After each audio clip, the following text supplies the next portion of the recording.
Bonjour à tous, je suis Pierre du Ciné-Club La Grotte Chaude et aujourd'hui, accrochez-vous parce qu'on plonge dans un des films les plus barrés que j'ai jamais vu, Assassin 33 AD. Un film dans lequel des terroristes remontent le temps pour assassiner Jésus. Oui, vous avez bien entendu.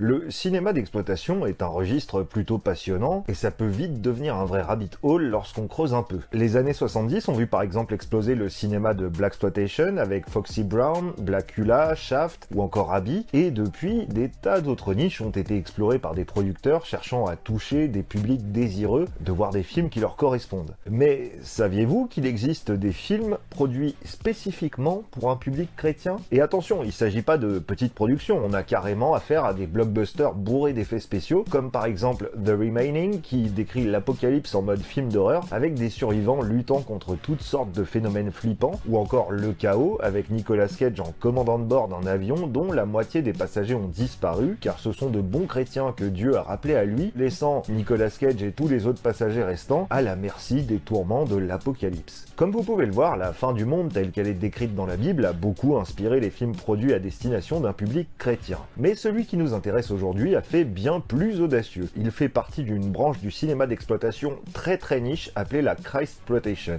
Dans ce film, imaginez un mix improbable entre Terminator, Retour vers le futur et La Passion du Christ, et vous aurez une vague idée de ce à quoi peut ressembler Assassin 33 AD, réalisé par Jim Carroll et sorti en 2020 sur certaines plateformes de streaming. Et vous allez voir que bien que ce film soit complètement crétin et souvent terriblement offensant, il est tellement nanar qu'on ne s'ennuie quand même jamais devant, alors qu'il dure quand même presque 2 heures. Bref, le mieux pour que vous compreniez le délire, c'est que je vous résume le film. Allez, c'est parti. Le film démarre alors qu'un homme dénommé Brandt, joué par un sosie Lidl de Bradley Cooper, est en voiture avec son épouse et ses enfants. La femme de Brandt lui dit que Dieu s'apprête à accomplir un miracle à travers lui, et alors qu'il cherche encore à piger ce qu'elle a voulu dire, la voiture est heurtée par un camion. Brandt est le seul survivant de l'accident, et il en veut à Dieu et à Jésus de lui avoir pris sa famille. Passons maintenant aux autres protagonistes principaux du film. Notre héros s'appelle Ram Goldstein et c'est un jeune génie qui est embauché par Ahmed, un djihadiste présenté comme étant d'origine arabe mais pourtant joué par Gerardo da Silva, un comédien mexicain, et Ahmed, c'est le patron d'un grand laboratoire de recherche. Il recrute Ram pour le faire bosser sur un projet secret avec une équipe d'autres jeunes gens brillants, 2 personnages servant principalement à introduire des phases comiques, Simon et Félix, et une jeune femme séduisante nommée Amy dont Ram tombera bientôt amoureux. Une fois les gentils introduits, on retrouve Ahmed qui fait une visio avec son chef djihadiste et on apprend que la machine qu'il fait construire par Ram et sa bande est en fait un dispositif de téléportation que les djihadistes comptent utiliser pour matérialiser des bombes là où ils le souhaitent. Parce que dans l'esprit de ce film, les extrémistes, ils ne pensent qu'à une chose, faire péter des bombes un peu partout. C'est leur passion.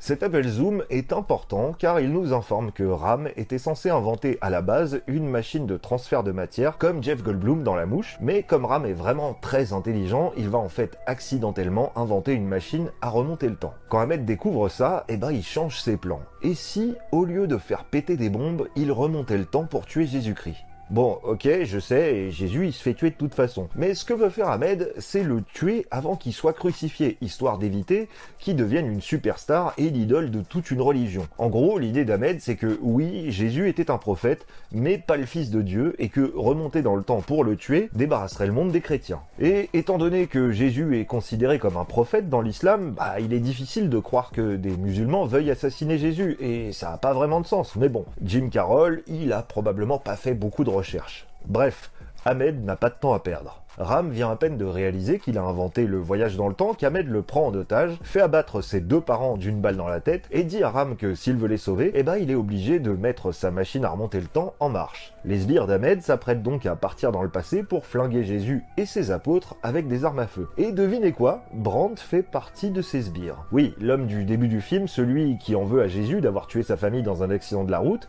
il travaille maintenant pour Ahmed qui l'a poussé à rejoindre son équipe de tueurs en lui disant que ce serait le meilleur moyen de venger la mort de ceux qu'il aimait. En gros, c'est Jésus a tué ta famille, alors il faut que tu tues Jésus. Ok, d'accord, j'imagine que ça se tient, on serait donc sur un film de vengeance. Mais ce qui se passe ensuite dépasse encore plus l'entendement. L'équipe des méchants, habillée tout en noir et armée jusqu'aux dents, se téléporte en l'an 33, la nuit où Jésus est trahi par Judas. Et le tout est filmé avec le plus grand sérieux du monde, même si sur le papier ça prête quand même à sourire. L'équipe identifie facilement Jésus parce que il a les cheveux longs et une barbe, et qu'à cette époque les hippies ça court pas les rues. Et là, ils le font. Ils ouvrent le feu sur les gardes romains et les disciples de Jésus et ils les anéantissent. Le voyage dans le temps, il a été inventé il y a 5 minutes et déjà, ça part dans tous les sens. Brandt s'approche de Jésus, qui est blessé, il pointe son gun sur le Christ et dit un truc genre « Tu ne donneras pas ta vie pour moi parce que c'est moi qui te la prends ». Et là, Jésus, dans un anglais impeccable, dit à Brandt qu'il est déjà mort pour lui. « Mensonge !» s'écrie alors Brandt avant de lui tirer 2 balles dans la tête.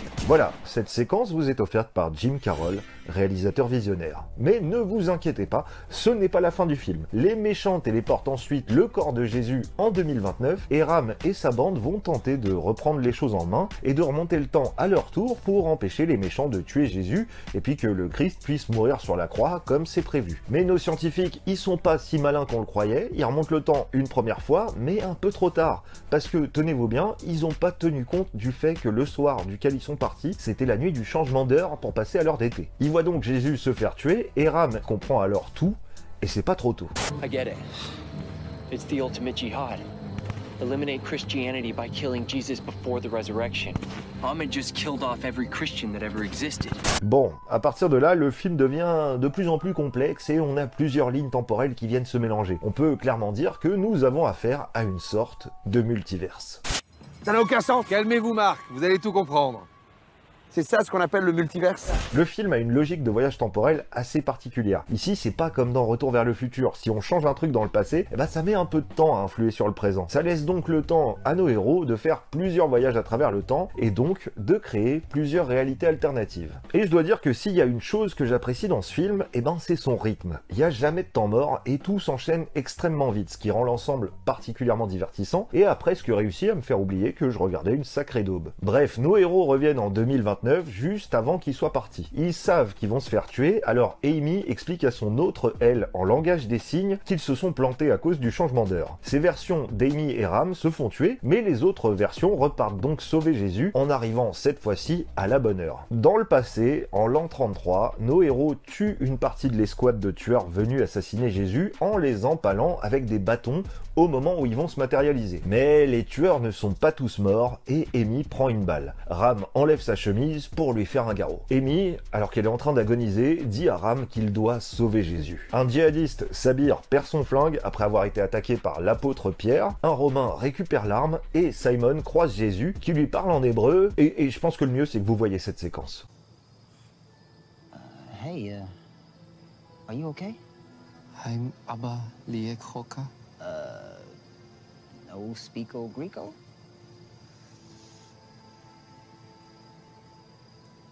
Has my father sent you? What? You speak English? Are you Jesus? It is I. Ensuite, Simon explique à Jésus tout ce qui se passe et il lui dit même qu'il a piraté La Passion du Christ de Mel Gibson. I'm from the future. And I've seen your movie. We got it on bootleg. Forgive me, Lord, I'm sorry. But, they mess you up pretty bad. I know what is going to happen to me. And if you had finished my movie, you would know that I'll be back. Et là, vous vous dites peut-être, mais comment Jésus saurait-il ce qu'est un film? Mais, oh, allô quoi, c'est Jésus, il sait tout. Bref, Ram prend ensuite les choses en main. Il reprend le gun au soldat romain qu'il avait ramassé, se fait arracher ses vêtements et on voit même son caleçon, et tout se passe comme prévu. Jésus est arrêté et s'apprête donc à mourir sur la croix. Mais c'est quand même pas sûr que ça arrive parce qu'on retrouve ensuite Brandt et le djihadiste nommé Sabir qui sont toujours déterminés à tuer Jésus à Jérusalem. Brandt veut clairement terminer le travail. Sabir, qui a un petit creux, vole une tomate à un vendeur ambulant. Mais dis-moi Jamy, y a pas quelque chose qui cloche? Effectivement, mon cher Pierre, ça n'a aucun sens. Il n'y avait pas de tomates dans cette partie du monde en l'an 33 après Jésus-Christ. Elles ont été importées des Amériques au début du XVIe siècle. Mais dis-moi, pourquoi ont-ils choisi de faire voler la tomate à Sabir plutôt qu'à Brandt? C'est pas un peu raciste tout ça? Est-ce qu'on en parle? Non, on n'en parlera pas. Merci Jamy. Là, des soldats romains arrivent, sortent leurs épées et Sabir sort son gun et leur tire dessus devant tout le monde. Mais lui et Brandt sont sont finalement capturés et arrêtés par les Romains. Pendant ce temps, Simon aide Jésus à porter sa croix et Ram essaie de trouver quelqu'un qui pourrait soigner Amy. Et là, à force de déambuler, il se retrouve devant Jésus crucifié. Il demande à Jésus de la sauver et là, plot twist. Devinez qui sont les deux autres crucifiés. Et oui, ce sont Sabir et Brandt. You're wasting your time. Sabir. He can't even save himself.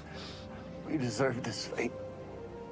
Ensuite, Ahmed se téléporte dans la tombe de Jésus pour lui prélever un peu d'ADN, mais on ne sait pas trop pourquoi, c'est probablement pour le cloner, mais bon, le film ne nous le dit pas. Et tandis que Jésus ressuscite, à grand renfort d'effets spéciaux, Ahmed retourne en 2029. Jésus va saluer Amy avant qu'elle meure, et non, il la sauve pas. Ram et Simon reviennent en 2029, une fusillade éclate, Simon se fait tuer, et Ram remonte une nouvelle fois le temps, mais pas trop, parce que son but c'est d'empêcher que ses parents ne soient assassinés. Le Brandt du passé pas très lointain est envoyé pour l'arrêter, mais il a pas de flingue. Là, Brandt se met à supplier Ram, et puis les parents de Ram débarquent dans la pièce. Et puis, des terroristes arrivent aussi, et en plus, ils ont des flingues. Ahmed tire sur Ram, puis sur son père. Mais Brandt réalise alors que ses employeurs ne sont pas très sympas. Du coup, il les flingue avant d'être abattu par Ahmed. Et puis ensuite, Ram poignarde Ahmed. Brandt est paralysé, mais il arrive à appeler la police. Dans son petit micro, il dit juste « urgent » et immédiatement, comme par magie, des mecs débarquent sans qu'il ait précisé où il était. Ensuite, Ram meurt, mais son variant du passé arrive juste à ce moment-là. Tout est bien qui finit bien, non? Non.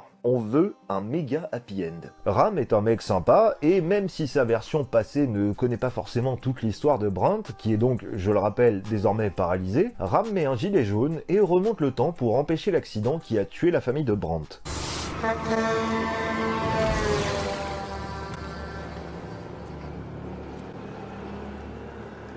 You guys okay?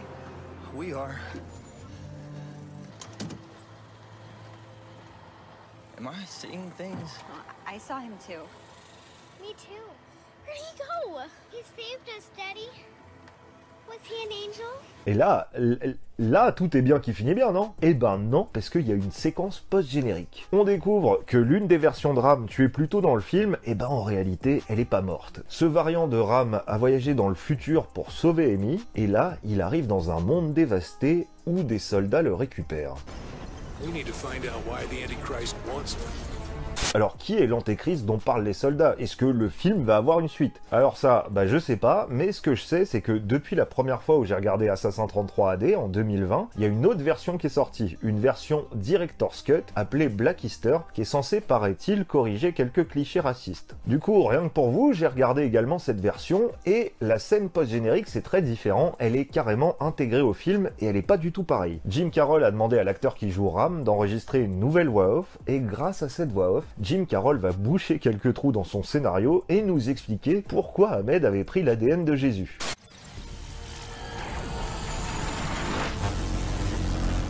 We transferred to the future, but we weren't the only ones. The Ahmed that was in Jesus' tomb also transported before his timeline expired. He brought Jesus' DNA with him.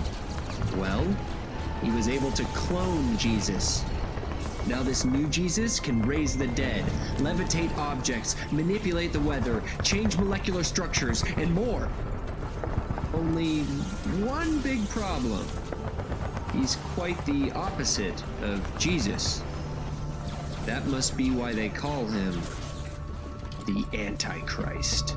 Alors là, je sais ce que vous vous demandez si Jim Carroll va un jour faire cette suite et nous montrer ce futur post-apocalyptique. Et ben je suis pas sûr, parce que j'ai un peu scrollé sur son Facebook et j'ai l'impression qu'il est vachement plus occupé à faire la fête avec des jeunes femmes qui ont au moins la moitié de son âge qu'à faire des films. Alors maintenant, je vais vous dire sincèrement ce que je pense d'Assassin 33 AD. Et ça m'embête un peu de le dire, mais franchement, j'ai plutôt passé un bon moment. Alors attention, je dis pas que c'est un bon film, c'est absolument pas le cas. Mais le fait est qu'en tant que gloubi-boulga spatio-temporel, bah c'est plutôt fun. Mais bon, c'est terriblement raciste et bas du front, et puis c'est surtout complètement con. Alors ouais, j'ai bien aimé les images, j'ai bien aimé le rythme, j'ai pas arrêté de me dire « mais non, ils vont pas faire ça !» et à chaque fois, bah ils le faisaient. Et je pense qu'Assassin 3D, c'est un excellent nanar. Parce que c'est ça les meilleurs nanars. C'est des films complètement débiles et ratés, bourrés de clichés inacceptables aujourd'hui, avec des dialogues improbables, mais qui sont quand même suffisamment bien fichus pour qu'on arrive à les regarder du début à la fin sans s'ennuyer, en étant à la fois outré et amusé.